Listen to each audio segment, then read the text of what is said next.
the offense, explosive plays today? No, it was back and forth again. It's been good. We've had really in camp, it was offense.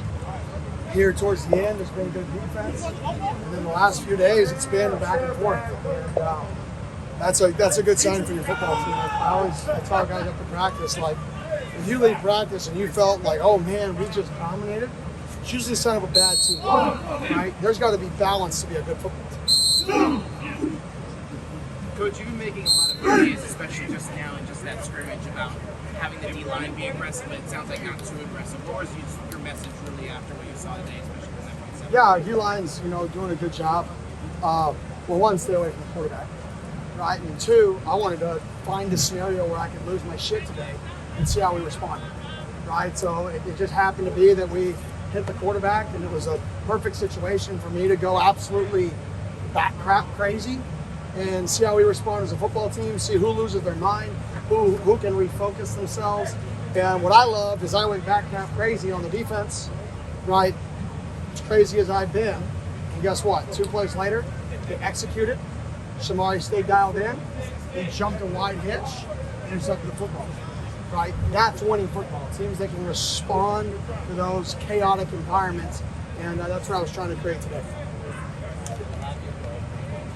Kenny, yesterday Coach Arroyo mentioned how Sam had like the longest meeting he's ever had in like an official visit. What was your perspective on that meeting, the 6 hours they spent together? We have dinner.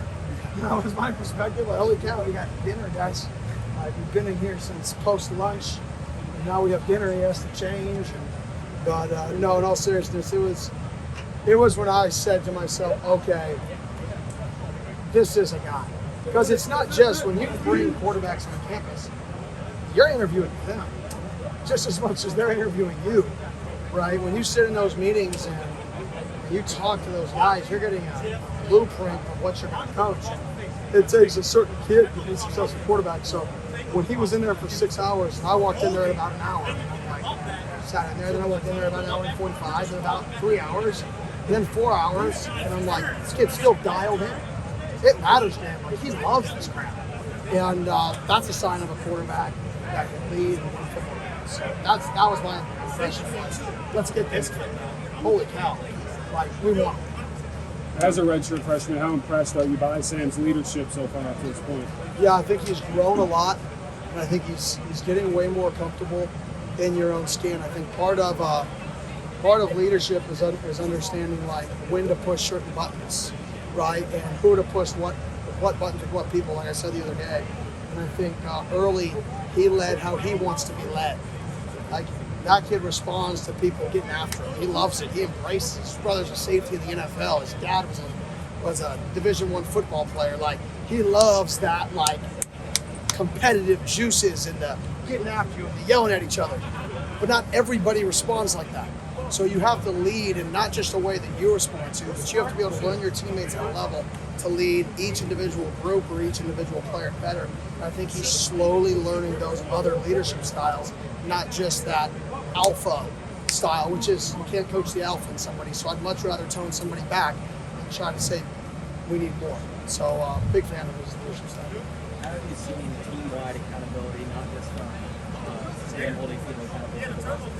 Yeah, I mean, earlier in camp, I think I alluded to this in the press conference, we had 2 D linemen getting like a big altercation on an elevator. They didn't fight or anything, but like yelling at each other over the twist game being done correctly. Like, you're supposed to go first, I'm supposed to go second, you're supposed to penetrate the V gap, you went too quick. Like, that's a winning team. Teams that, like, they just want to do crap right at such a high level that there's like people yelling at each other over a twist game, right? And you can see that our team is relying behind that. You saw that today after I got after them, and the response the defense made, even after I got after them today. Then they had the best part of practice, was after I got after them. And that's what we're looking for. We're looking for people who learn how to respond, because that's all football is. The best teams in the country, guess what? They just respond to situations over and over again. They never get phased. They just go out and do the same thing and the same thing and the same thing over and over again. When will you transition to scout? That will happen on Friday. So we'll transition Friday. Camp will conclude tomorrow, and then we'll transition. Do you feel like it will be necessary for you to get, I guess, more aggressive in those kind of situations to try to create more not necessarily chaos, but try to input more situations as we just get closer. Yeah, I just want to see where we're way better than we were last year. Just the mental side of the team, and be able to respond. Last year, if something bad happened, it would be like the whole team would like give up a touchdown, would like walk to the sideline with their little heads down, like in the first quarter. And I could see it, and I would just be like, man, we're in trouble. Like, we don't believe, we have no passion right now. Like, we're pissed off, but we're just down. And that's not, we're sad. We're pissed off. This year, we're getting that and see it.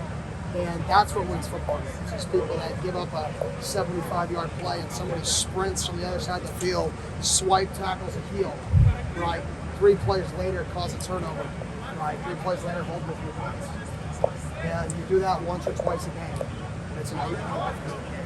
And that's winning football. And that's both sides of the ball. All the X's and the O's sound fun.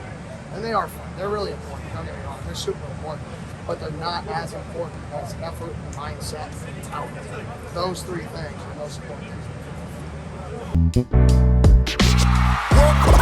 We all silly like the mayor.